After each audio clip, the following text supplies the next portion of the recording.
Hi. Hi, everyone. I'm Rivka Alter, and we're so excited to be here today to have this conversation with you about an important topic.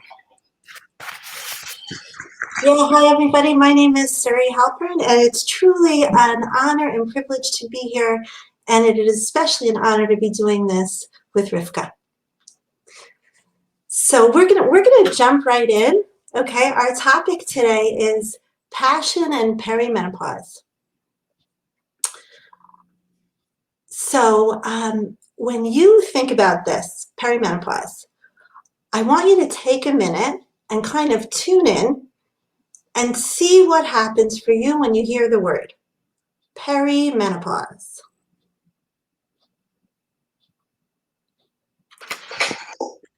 Is it something that's making you feel like, oh my gosh, like the women on the right side of the slide, this is amazing, wow, perimenopause? Or is it more like perimenopause, oh my, what's this going to bring? Or what is it bringing to me already? And are you feeling a little bit alone in kind of having to navigate this, more like the woman on the left? So our hope today is that spending this little bit of time with us will give you an opportunity to experience this a little bit differently and to expand your capacity and thinking about this stage of life. So in order to do that, it's important to think about, well, when we talk about sex in general, what is it? What is sex? Whenever I work with couples and I ask them this question, I get a very narrow, limited answer. And there's a woman named Gina Ogden who has since passed away, but she did wonderful work on expanding the definition of sexuality. So sexuality can be thought of in terms of 4 dimensions. And it really asks you to think about, how am I experiencing the physical part of myself? And that includes my response to the 5 senses: touch, taste, sight, smell, hearing, arousal, and orgasm. And the spiritual piece is like, what meaning am I attaching to sexuality? And am I experiencing a connection with my partner? The emotional piece is there love? Is there passion? Is there longing? Am I open-hearted? Can I experience pleasure and joy? And the intellectual piece is all of the beliefs, thoughts, and messages, and including judgments that we have about our own sexuality and our imagining of dreams and fantasies. So this is a kind of it's a big umbrella. And our hope today is that we give you a chance to experience a little bit of what it's like to think about your sexuality in a broader way. But Rivka, can you tell me or share with everybody Judaism's approach to sexuality? Sure. So, Corey, I love how you really touched on these 4 different components of the sexual experience. And I just wanted to share a few pieces from the Torah and from some of the rabbis that really connect to these different dimensions. So we know that when we talk about the sexual act itself in the Torah, we use the word yada, which is in the pasuk in the top right. And yada, employing the cognitive sense, really shows how the connection between a couple is not only physical, but emotional, intellectual as well. I love this Ramban that's in the middle of the slide here, where we talk about the difference between the union, the physical union of people and animals, and how when we talk about a man and woman coming together and being lebasar echad, how the Ramban says that animals do not cleave to their sexual partners. The male approaches a female that it finds and then it leaves. Whereas for this reason, when we talk about humans, we have the idea of the female even coming from the male, a bone of his bone, flesh of his flesh, and he cleaves to her in this way where they have this strong emotional component as well as the physical of marriage. And on the bottom, Rav Soloveitchik puts it together so beautifully, and where he says how marriage is not an extremely spiritual fellowship. Of course, we have those emotional, spiritual connections, but there's also marriage without carnal enjoyment, and erotic love is contrary to human nature. So we see how some different dimensions that Suri spoke about really speak to us from halachic texts as well.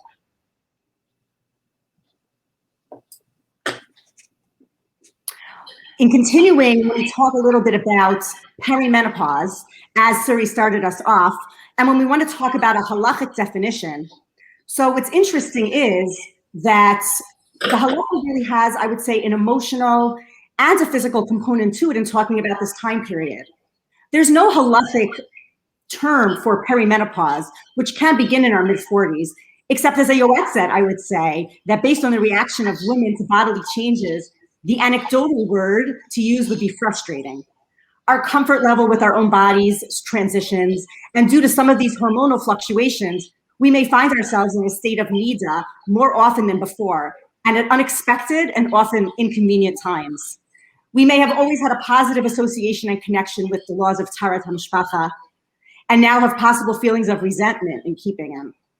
It's a time when we've begun to move on from time dedicated to creating a family, and we may be grappling with this new stage of life that may include grandparenthood for some of us or for our peers. Biologically, the term menopause in halacha is referred to as being a zakena, as you can see in the Gemara at the bottom of this slide. Nothing like that word to make us really feel old. And it can begin after having 3 continuous monthly cycles of no menses, around 90 days. It's interesting that the Gemara in Masechet Nida says that it brings in this emotional component and grappling with this time period when Rabbi Yehuda says, right, Kol shechavroteha omrot aleha zakenahi. So again, that people refer to her as that zakena. And Rabbi Shimon says, Kol shekorin la ima ima, anyone who refers to her as a grandmother, ve'ina boshan, she's not embarrassed, she's not offended by that. So we're at the age where it is within the realm of where we are, but we may not totally have embraced this life transition, but we're not finding it offensive. So we're seeing a lot of different pieces here in terms of maybe how halacha refers to this time period. Suri, in your experience, how are you finding women responding to this shift in identity? Well, first of all, Rivka, I love what you just shared, because I think it's really important to see that the halacha is responding to that, and that people form identity in a whole bunch of different ways. But many of the ways that we do is our internal sense of who we are, and it's very much influenced by the external messages that we get from other people. Like, my immediate reaction to the zakena was like, I don't think so. But I like the fact that you're telling me I don't have to respond negatively to it. And so this is the thing, especially for women, there are all these constructs about how should your sexuality look, or what really is the box that you need to fit into. And if you think about it, if you have to get yourself configured to fit into a box, you're constricted in a variety of ways. And it doesn't give you an opportunity to breathe and expand, because I have to fit into this paradigm that's been set up for me. And a lot of this is based on the idea of function and dysfunction. And the number one question I get from women is, am I normal? And today, my gift to you is, you are all normal. However you are responding is okay, because every woman's response to sexuality is unique to her, and it's based on her history, her experience, many factors. You don't have to contort yourself to try to fit into any box. Okay, so the question is then, what happens with love? What's love got to do with all of this? And there's a wonderful theory. Rivka, could you go to the next slide, please? Called Sternberg's Triangular Theory of Love. And whenever I hand this particular slide, when I used to be able to see people in person, I would give it to them in my office. And I'd say, look at this triangle. Do you see the 3 points on the triangle? Intimacy, commitment, and passion. Now, this theory posits that love is a Love is a component of all three of these dimensions. In Judaism, we have a very big emphasis on the commitment piece. So even if I'm not really liking my partner so much on any given day, we have this really strong sense of commitment to one another. So sometimes our triangle can look lopsided. It can bend this way. Sometimes we can have a great passionate experience with our partner, and the intimacy might not be there as much. So over the course of a marriage, your triangle will change. And it'll change sometimes in over a period of time, over days. But the idea of thinking about the structure of your love relationship in this way is very helpful for people. And it's also helpful to talk to your partner about that, about where are they feeling in terms of this triangle. Rivka, I wanted to ask you, does the halacha definition of love resonate with this triangle, and what's your response to it? Right, so I love this triangle. It's something that really does resonate. And I just wanted to share a few ideas that really stick out with me from these three circles. Firstly, when I analyze some relationships in Tanakh, I think we can see that there are those that had a greater emphasis on one or two of the circles, and there wasn't necessarily an even distribution of all three. And we can really learn from all of them. So for example, if we were to take Yaakov and Leah's relationship, I think of the commitment piece being so strong and key, but maybe not as much of an emphasis on a strong passion between them in that side of their relationship. Whereas when we think of Yaakov and Rachel, it was the passion and the romantic sides that played such a definitive role in their relationship. Abraham and Sarah are described in the Torah as the paradigm of companionate love, where they have the emotional intimacy, working in sync most of the time, working together as partners in spreading the name of Hashem. And we also have the dysfunctional and abusive relationships too. The most infamous one maybe being that of Amnon and Tamar in the book of Shmuel Bet, where Amnon's infatuation with Tamar was so great and he went from being lovesick to hating Tamar afterwards with such a passion and betraying her with no commitment or emotional, intimate connection whatsoever. We can see the dangers of what can happen when there is only passion and no respect. And these elements are all present in different forms of our own relationships, as Suri said, at different times. From my perspective as a Yoetzet and Kala teacher, a lot of discussion is spent on the combination and interplay of these elements in a marriage. Due to Tumat Nida, there are times of the month when we are more accessible physically than others. And during the times when we are physically limited, the focus can be on maintaining and continuing to develop the emotional intimacy and the companionate love. And then after spending time apart, after a dunk in the mikvah, when a couple will rejoin physically, they can experience a surge of passion as they reconnect. So depending on our stage of life, different patterns may develop in terms of when we are nida and when we're not, and the structure that halacha dictates when we focus on each of these circles more intensely, and we can become pretty reliant on it. So then, however, we enter into perimenopause when we may start seeing changes and a new pattern that we're unfamiliar with, and we're not sure exactly how to navigate it. And it may include times when maybe the physical relationship is going to be more limiting, when cycles are shorter. And then as we approach menopause, a couple will likely transition to experiencing extended time being tahora and available, although their desire levels may be lower. So all of this can shift the triangle in so many different ways. And again, I just find it fascinating. Suri, what have you found helpful for couples confronting this transition and the changes that they're going through? Okay, so I think that one of the most powerful things we have is the way we talk to ourselves, is our own narrative.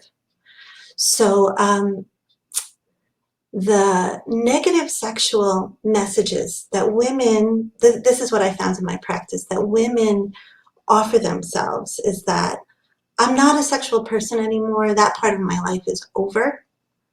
I'm way past that. I'd rather do something else. I'd rather watch Netflix or anything. to, and a lot of times it's related to body image because your body changes as you get older.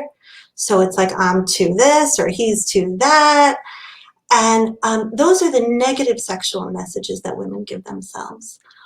But the narrative of being alive is extremely important because we're alive in many dimensions, right? Professionally at this stage, which is usually in your 40s, but it can be earlier depending on medical circumstances for people, is usually you found some stability in your professional growth, your emotional growth. You have an idea about relationships that you value. There's a lot of stability in that for people.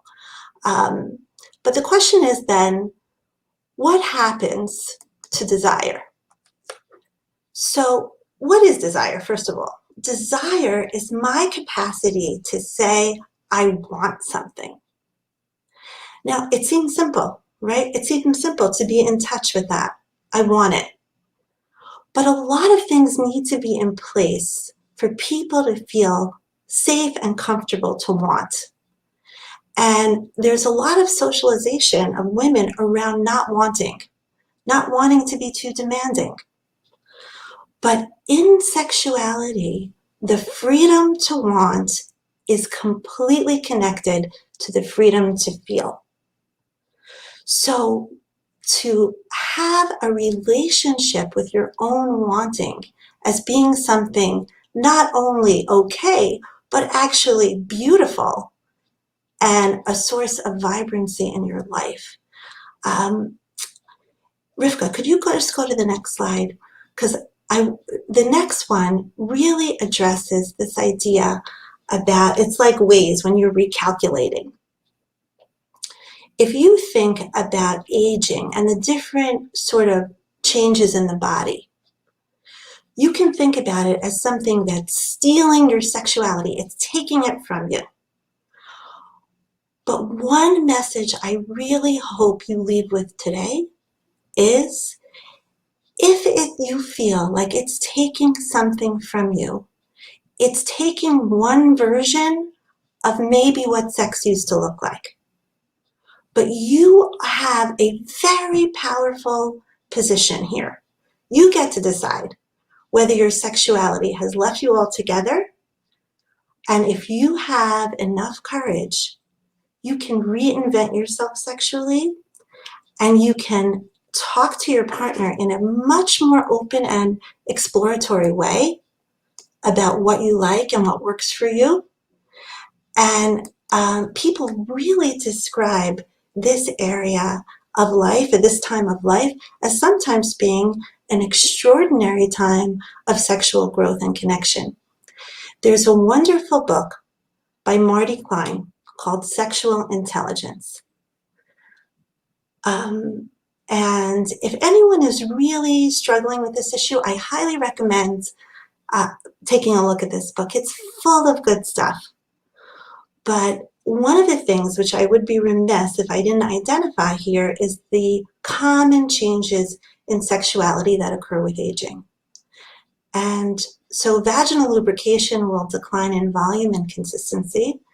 And I know we're talking about perimenopause, but if your partner is also experiencing some changes, which is that erections require more stimulation and may not last as long, and orgasm may take longer to arrive, and the intensity can vary.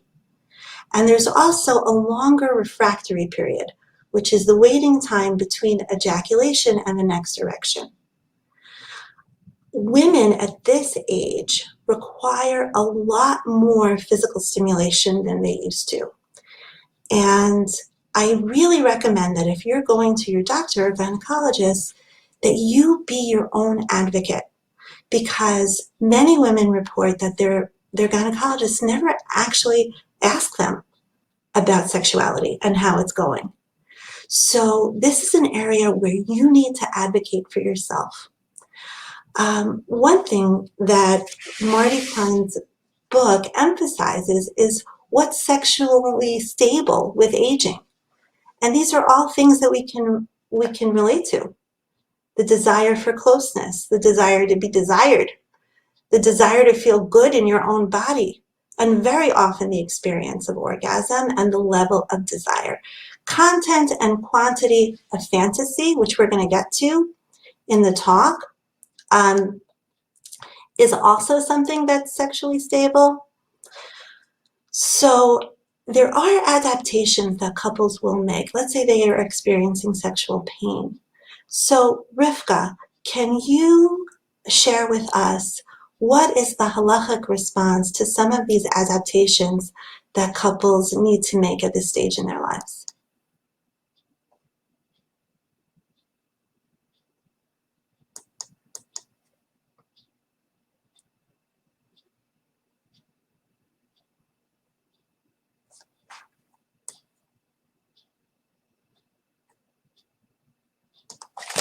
I can't hear you.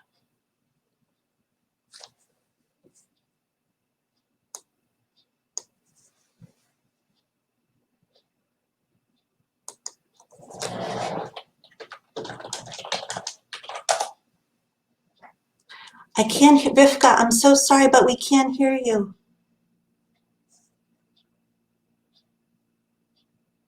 Thank you. I apologize for that. What I was saying is that what I wanted to say, based on what Suri was saying, is I first wanted to point out an insightful piece from the Rambam, Hilchot Ishut, that discusses the need to love ourselves before we're capable of loving others. I think it really fits in with the idea of accepting of ourselves. And the Rambam says, Sheyehei Adam mechabed et ishto, that a man should honor his wife and love his wife, more than himself. That he first has to love himself so that way he can then love his wife like he loves himself. We can't give love until we work on the quality of our own self-image, and then, of course, extend that to our spouses. We know that a positive sexual connection is an important value in the eyes of Halacha. Couples may ask for rabbinic guidance about engaging in forms of intimacy that do not include penetration, when penetration is not a source of pleasure for them. The halachic terms of bia shelo kedarka and derech evarim may involve ejaculation outside of the vaginal area. Poskim throughout the ages have weighed in on this serious halachic issue that has its source in Bereshit with the story involving Er and Onam, sons of Yehuda. Their actions actually turned onanism, based on this, the wasting of seed, hashchatat zara levatala, was in connection with avoiding impregnating their wife Tamar, and this serious transgression brought about each of their deaths. Tosfot in Yevamot introduces the idea of intent and regularity to this practice. The Ramah mentions two opinions with regards to this form of intimacy and the possibility of zera levatala. Right, the Ramah in the middle of this slide says, Bo'el b'chol et sheyirtzeh. There's the idea of having intercourse whenever, at any time. And Asoti Mishto, the ability to do with his wife, Masha Yirtzeh, what he wants, whether it's Bia Shelo Kedarka or Derech Evarim.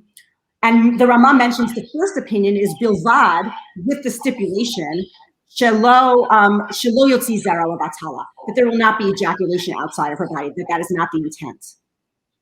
But then the second opinion is he brings in if it's done b'derech akrai, which we're going to talk about in a minute, something that's not done often. And then he says v'yesh makilin, right? There are those who are more lenient and will say that it is mutar shelo kedarka, that it's mutar, that it's permissible in this fashion, afilu im hotzi zera levatala, even if there was zera levatala, as long as it was done b'derech akrai.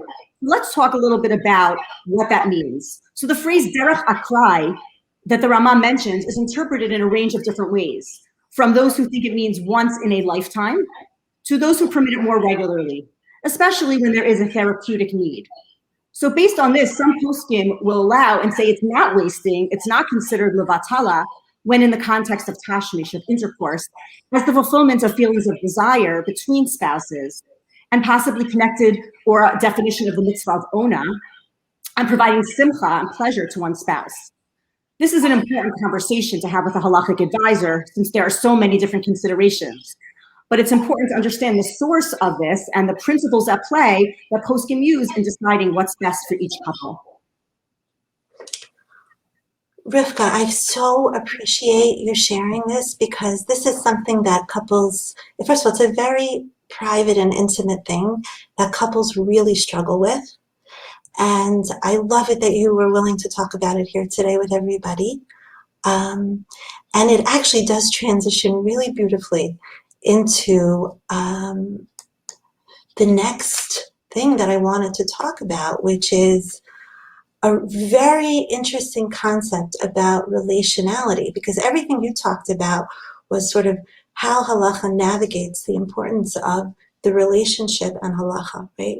The relationship between the partners and how halacha will expand and maybe sometimes, I don't know if contract is the right word, but be responsive to that need. So that whole piece about relationality segues beautifully into this book that was written by Peggy Kleinplatz. It just won the book award for I forgot the title, something like Sex Therapy Book of the Year. She did research with couples, and she said instead of studying dysfunction or things that are difficult, I'm going to spend time with couples who've been married for a long time and who self-identify as having magnificent sex. And I'm going to deconstruct their experiences and find out what is it about their relationship and their sexual experience which makes them kind of give it this tagline, magnificent. So what she found out, which should be inspirational to all of us, is that great lovers are made and not born. And the most important part about being a great lover is presence, is being able to be fully present with yourself and your partner in the experience. And also, this is the part that's actually my favorite, which is a shared belief between the two people that we can have a beautiful and meaningful sex life together.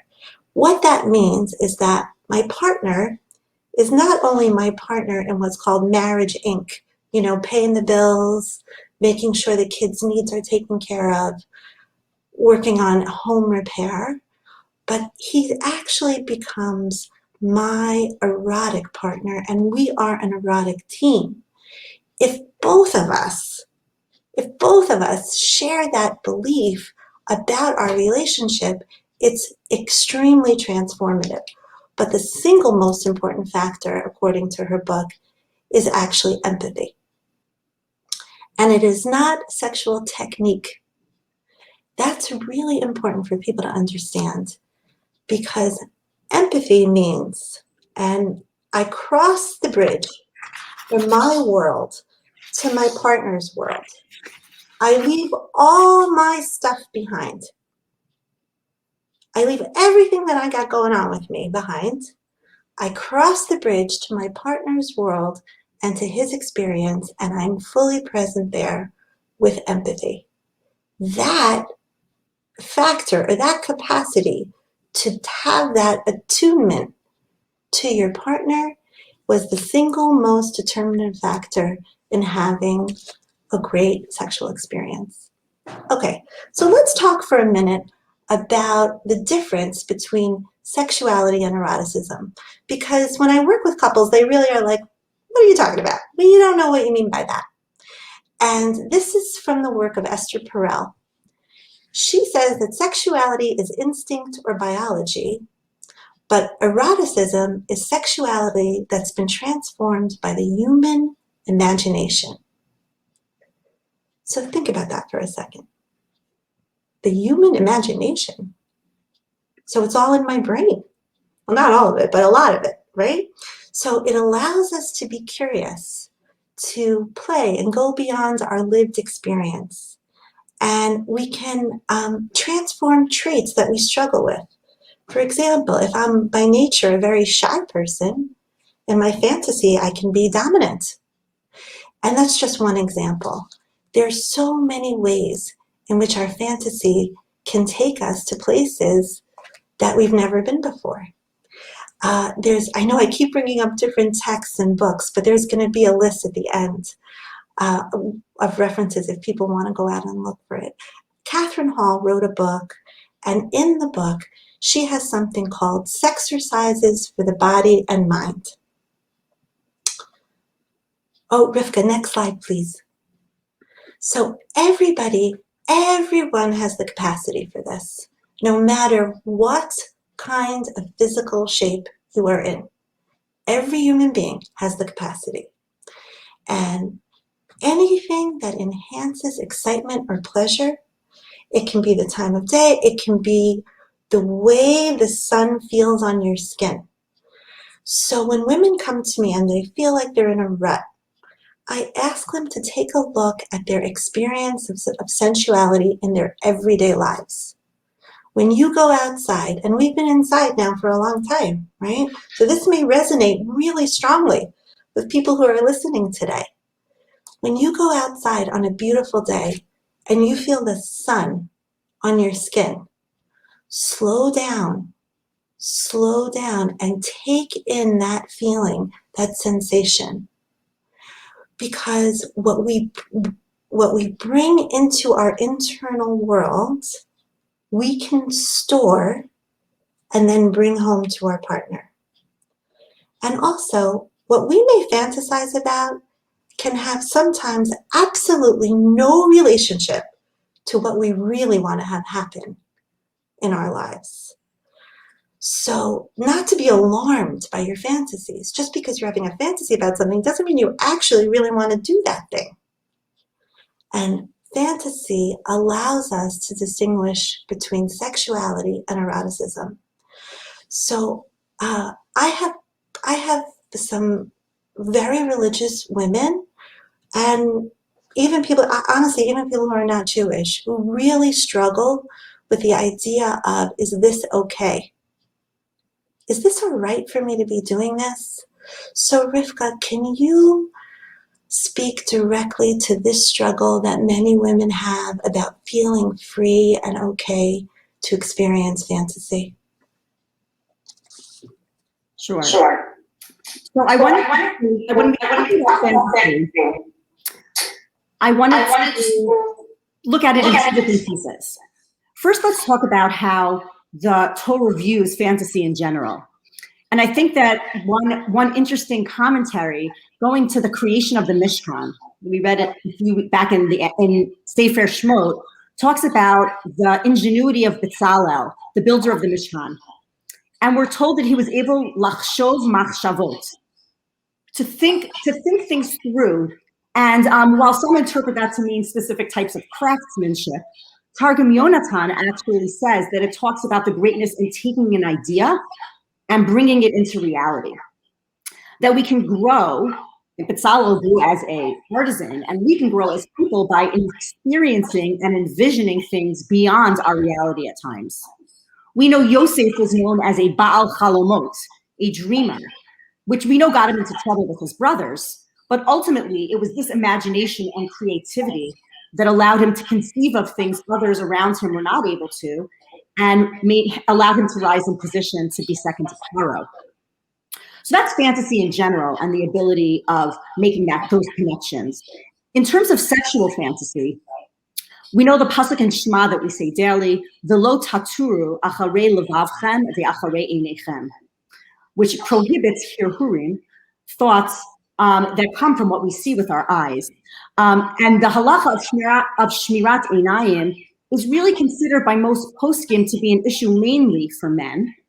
And there are rabbis like Rav Ovadia Yosef and possibly the Shulchan Aruch that do not say female hirhurim having sexual thoughts and fantasies are forbidden, which maybe lends itself to thinking that it means that women could maybe have the freedom to imagine and look for ways to stimulate their minds towards passion and desire, sometimes maybe even from what they see in the media, when they can then use those feelings to enhance their own marriages and the physical intimacy and the connection that they share with their spouse. So if not prohibited, this could be an outlet that women could use that could enhance their physical relationships during this time. But sorry, what happens when these suggestions are still not working for a couple? Okay. Yeah. So I just want to add one thing about about what you just said in terms of, because this has helped some of the people, it just came to me, this helps sometimes when people are struggling with fantasy. Sometimes people feel better when they create a fantasy in their mind and they put their partner in the fantasy, so that the insertion of your partner into that experience actually for some women makes it feel more comfortable for them. And so that's just a suggestion for people who are struggling with this. But okay, so what happens when all of these really lovely ideas don't work for people? And there are going to be times. There are definitely times, days, weeks, sometimes not months, where people cannot access their erotic self. So what do you do? What do you do when your partner is interested in being sexually intimate with you and you just are like, thanks, but no thanks? And this comes up in couples therapy all the time, all the time. So one of the things that's been, I think, helpful is for the partner who is struggling with their own desire to look at their partner who wants to be sexually intimate with them and is asking for this experience. You can look at that person as, oh my gosh, I cannot believe you're asking me again. It is so annoying. Right? I hear that in couples therapy. Or imagine if you had this position, right? Imagine if you said to your partner, you know what? I really appreciate that you are not letting our erotic connection die,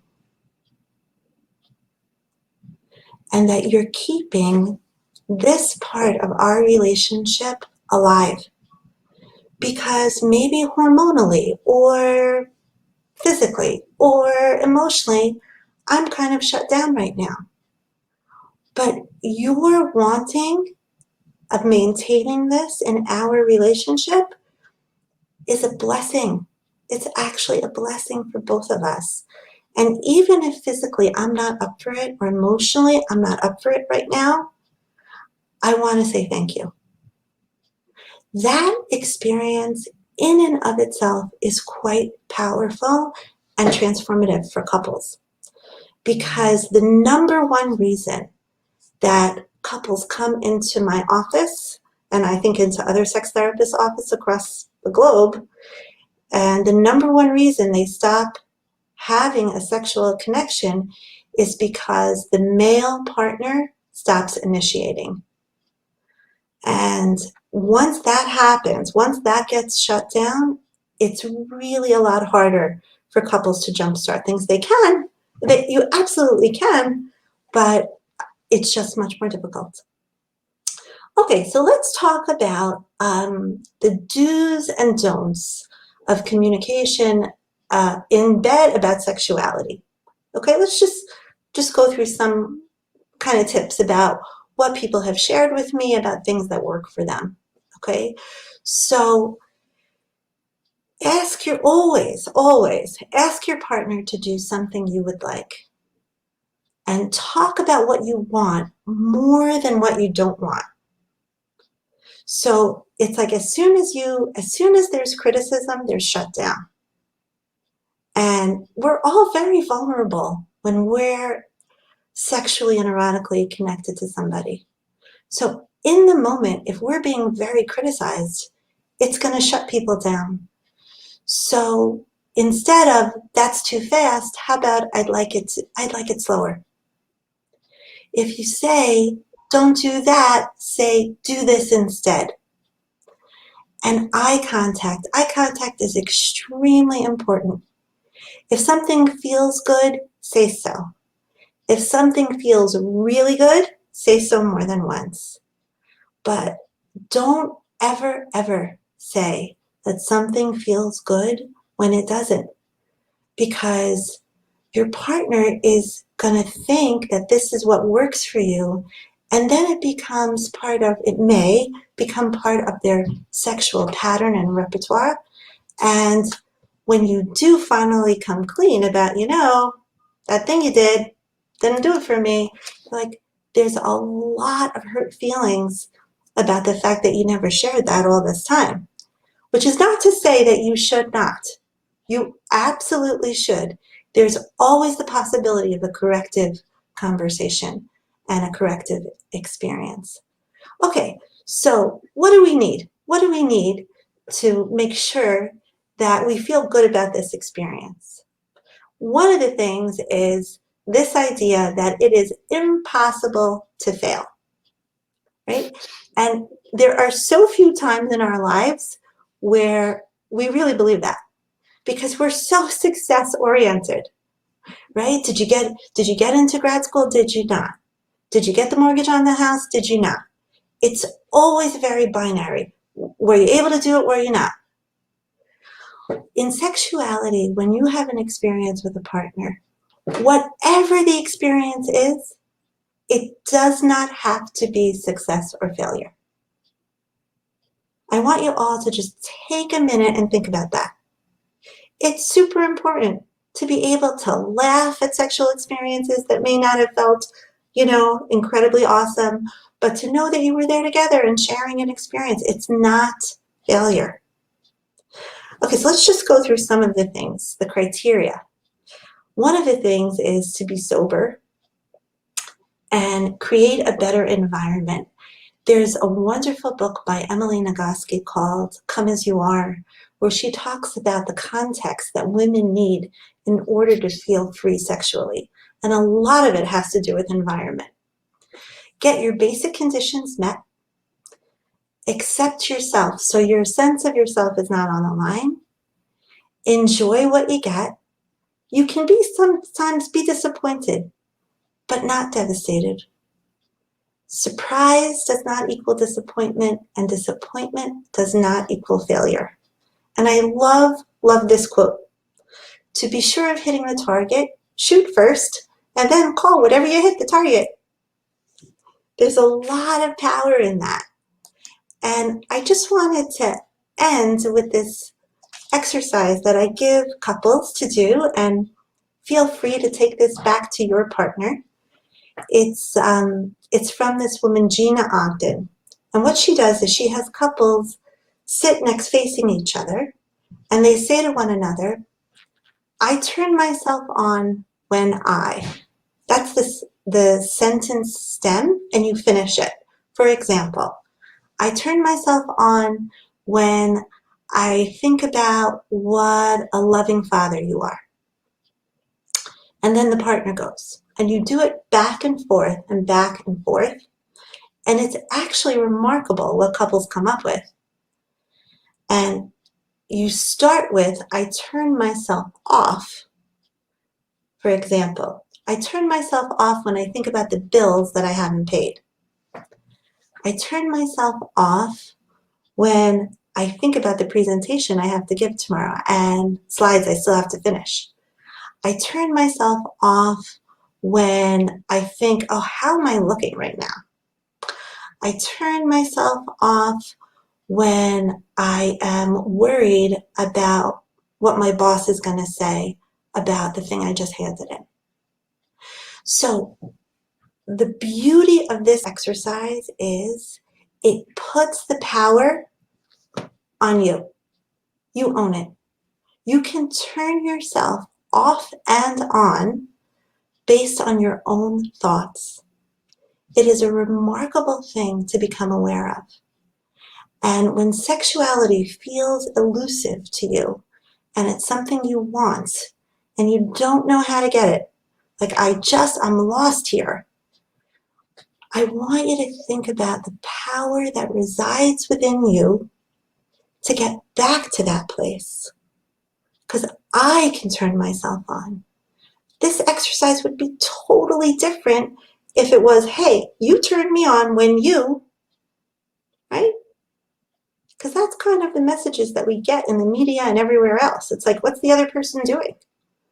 But actually, to have an understanding of this as coming from yourself is a remarkably powerful position to be in. And it's something that it could be fun to do with your partner. So I highly recommend that. Okay, so Oh, Rivka. awesome. That's so awesome. And I wanted to piggyback on what you were saying and just talk for a few minutes about, I mean, communication is so much the answer to so many things, especially related to Shalom Bayit. And when we're talking about having this positive and fulfilling marriage, and how we really are the ones who can create it.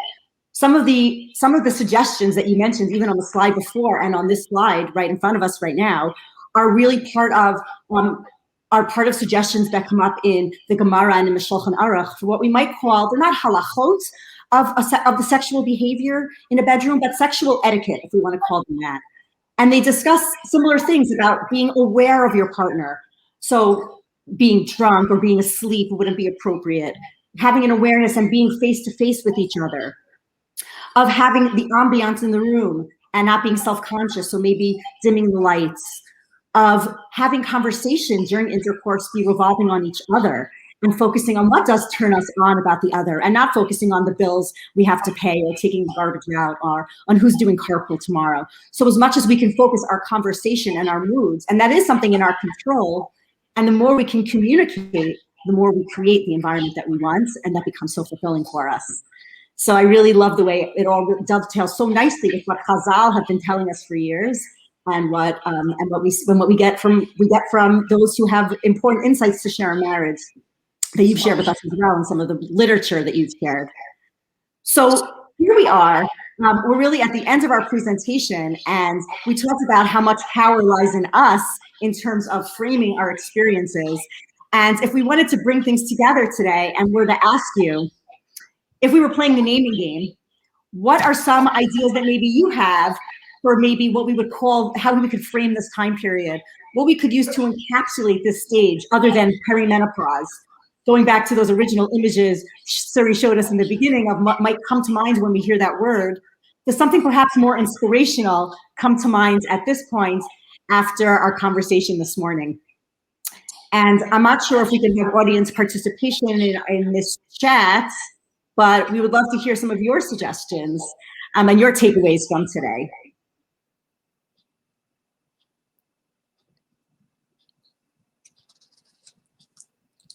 Suri and I were talking a little bit about this before when we were saying, things that we might. Suri, do you want to offer some of the suggestions you were saying? There was something that came to my mind. Yeah, I thought, like, instead of perimenopause, how about power time or forward freedom? Because if you think about it, there's so many things as you get into your 40s and 50s. There's so many things that are easier in your life in many ways. Stresses are different or really changed. Yeah, stresses are so different, and to kind of like, as Orthodox Jews, we are big believers in the power of language. Everything is about language and words. That's our whole legacy is based on that, people of the book. So how we tag things and how we think about them in terms of language is enormously powerful. Perimenopause is just not that exciting, and it doesn't induce in people this sense of, I'm at a new stage, I'm wiser, I'm smarter, I know what I want more, I'm more confident, I'm more secure. Perimenopause does not encapsulate that, in my humble opinion. Maybe not so humble, but so I think that as women, we need to look for another word. And so think about it for yourselves, right? Even if you can't come up with something right now, but talk to your friends. I think it would be cool for women to be talking to each other about, what does this mean? What does this time in your life mean for you? And how can we own it and name it in a way in which we support ourselves and we support each other? Right. So, yeah. It's good. It's at a stage of life where we maybe have a little bit more time, maybe freer than we were when we were younger, where we have time to think about some of those things also, more mind space for it. So here's a list of books that you had suggested that we just have up also. So if people want to put those down. Okay, great. I do want to say, Rivka and I did not know each other before we started working on this presentation, and I really want to thank her. And she has a really busy life, and I kept changing things on her, and she was only lovely to deal with. And so, Rivka, thank you really so much. I have had. You can't continue. I'm going to have to jump in now and Oh, also okay. thank you for all the information you shared with us. And this suggested reading list is one that I'm glad that I have it on my slides, so that way we can benefit from it and your wisdom, intense wisdom. Okay, I just have this one shout out for Nishmat, okay? I have, over the course of my career, had different experiences with different Yoetzot. And Rivka, you are adding to the consistency of the remarkable women that work for Nishmat. They are all kind, smart, and lovely, and fantastic resources for women, and willing to help women with their time and their wisdom. And so really it's an honor for me to just have this like one little piece of this today, and really an honor to be part of this conference. Okay, take care everybody. Okay, be well. Bye everyone.